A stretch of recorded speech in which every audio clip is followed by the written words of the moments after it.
Dabi ya Kariakoo tarehe 15 haitakuwepo.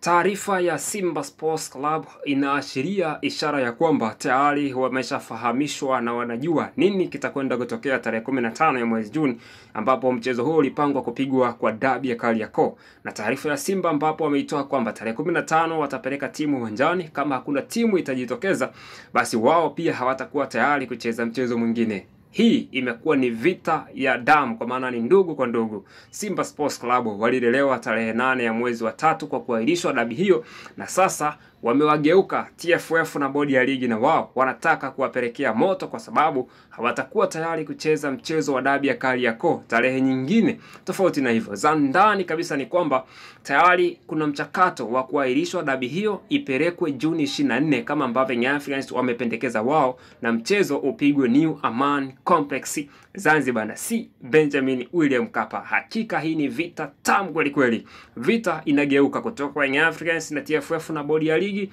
inarudi kwa Simba Sports Club na bodi ya ligi. Wataambizana wenyewe kwa nini walikubali kuahirisha mchezo tarehe 8 ya mwezi wa 3, na leo hii Simba na wao wanataka kugomea kutokucheza dabi ya Kariakoo. Unadhani msimu huu bingwa atapatikana ama wakae chini wayamalize kwa kutoa sare mchezo huo, kwa maana Young Africans apewa alama 1, Simba Sports apewa alama 1, kisha wamalize katika michezo iliyosalia ligi kuu ya NBC kila mmoja, na hapo watakuwa wamempata bingwa. Tofauti na hivyo, mambo bado yameshachanganya. Bodi ya ligi wanayo kazi kubwa zaidi.